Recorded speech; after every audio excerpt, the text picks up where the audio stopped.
running cost video. Quick look around it, because one thing about this car I love is just how it looks.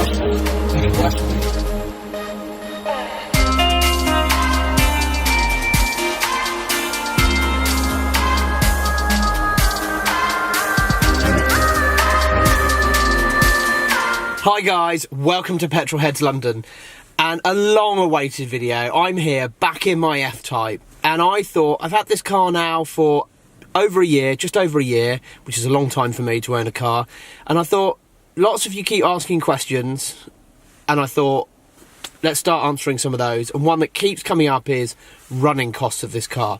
So let's just talk about what's this car cost me while I've had it, a little bit about what I think about it. One thing I love about this car, and actually one thing I hate, is when you're in it, you don't get to see what it looks like outside. And every time I walk past it, I just love the lines of it. People love it. I'm determined to do a video against a supercar or something around what people think. But anyway, on to this video, running costs of the F-Type.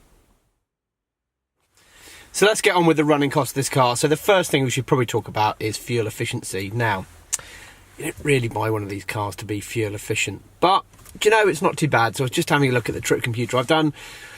Last trip on this was probably 80% motorway, you know, not hanging around and sort of not driving at optimum fuel efficiency, and a bit of sort of town driving as well. And around there, you're getting around sort of 25, you know, 26 miles per gallon, and it costs around, I'm trying to remember, like 70 quid to fill this up. So look, it's not too bad, but I think one thing I'd say is the numbers that they quote you, I think it's like 31 miles per gallon is the you know, average urban or whatever.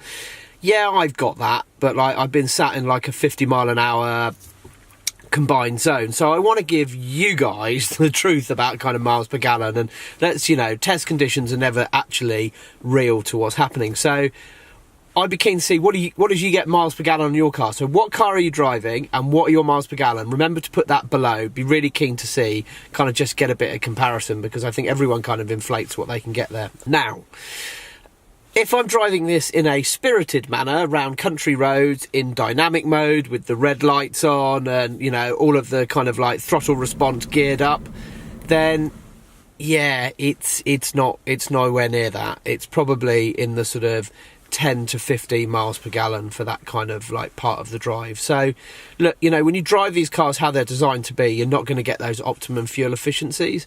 If I compare that to something like my C63 AMG, I used to get 12 miles per gallon round town on that. That's what you get for having a 6.3 V8, but man, that was an awesome car. So on to the next thing. What else do I have to pay on this? So then the boring stuff, so insurance and tax. Now, I'm a bit older, so, well, than maybe some of you. So my insurance on this is around about £500. That's living in central London as well. Some people do require you to have trackers. I'm not going to say whether I do or don't on my car. You know, that's quite often quite common. But for me, it's a relatively secure car. It does have, it doesn't have contactless door entry and all that kind of stuff, which I know can sometimes make it a little bit more vulnerable. But anyway, so I don't think the insurance is too bad. The other thing for me is then road tax. So that's 295 quid for the year. Again, because it's got this sort of horrid stop-start thing down here, the eco button, which actually, you know, I know some people find them super annoying. I actually don't mind it. If you're in traffic, it's quite nice when it sort of turns off. But sometimes I find that when it turns off, there's a bit of lag to get yourselves going off the light. So actually, you'd turn that button off to make sure it's that your engine's running and you're kind of ready to go if you're trying to make a sharp exit off those lights. Servicing costs. So I've had one service on this car since I've had it. It was a relatively big service. And you know, I always use as a benchmark my Porsche 911. Now, the great thing about that is, well, one, I never took it to a main dealer because the main dealer I used, I didn't think they were very good. So I ended up going to a Porsche specialist with that one. But the main point of this is actually they only actually need servicing every 24 months. Or I can't remember what the mileage is with that. But that's a really great thing. Because actually, you know, modern cars of today, yeah, you might need an oil change and stuff like that if you're driving like quite spiritedly. You might want that done more regularly. But in terms of overall service, they, you know, have big service intervals between them. These are every 12 months. I can't help but feel that's a bit overkill. It was expensive as well. It was close to £900, which to me is a lot for a service on a sort of nearly new car. This was probably its, I think, second or third service that I had done on it. It already had a sort of interim one as well, and also when I bought it because it was used. But that feels like a lot of money. And I also think these days, you know, there's not really a lot of engineering that goes on. It's mostly replacing parts.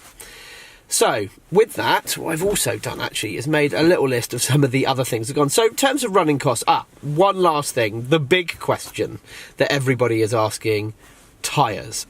So, I have only so far had to have 2 new rears on here. So, the rears are slightly wider than the fronts. And they are £220 a corner. I think the fronts are relatively similar price-wise. So they should last you, I reckon, probably 15,000 miles, depending on how hard you drive on them. So I have had a few warranty claims. So luckily, obviously carried under warranty, I had a turbo kit replaced. I also had to have the water pump replaced. And I had a 40 cruise control speaker. I'm pointing the wrong side on this side. Not cruise control, it was actually the volume button, the cruise controls on the other side. So they replaced that for me as well, with the newer style as well, which works much, much better. And the only other thing is rattling door speakers, and it does drive me bonkers. The stereo's not great in here, and if you have it up loud, actually, there's a bit of door rattle. We think we've finally got that sorted, so that's good.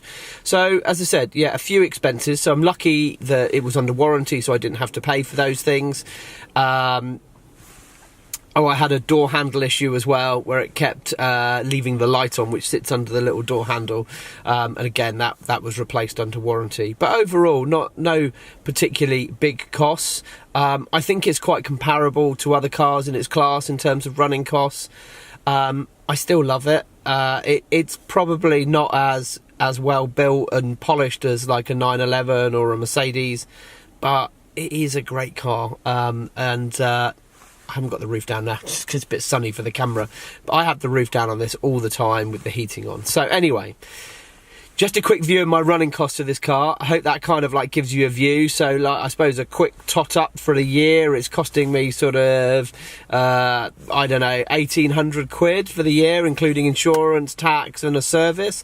Hopefully next year's service will be a bit cheaper, so it'll be a bit smaller. So those are kind of like the main running costs. I'd say comments below if you think there's something I've missed out, you want me to talk about. A lot of people kind of ask me this. I've not done as much with this car on this channel as I'd like to. So again, if you've got ideas or things that you want to see me do with this car, no ridiculous challenges please. I'm not going to spend overnight sleeping in it like other people have done, but I'm keen to do more with this car. I use this as a daily. I've done quite a few videos about this as being a sort of like an ideal daily, and actually I think it's really good. And the one thing I love is it's just really easy to drive. Like some of the other sort of sports cars or sort of verging on supercars, you know, so 911, stuff like that, are actually a lot harder to drive and a bit more exhausting, whereas this is a great daily. Ideally, I'd have this and thank you for watching Petrol Heads London. Please remember to like and subscribe, and also comments below. I'm keen to know what are your running costs for your car? What's your miles per gallon on your car? Like, are they actually what they say they are? Thank you very much for watching Petrol Heads London. Cheers.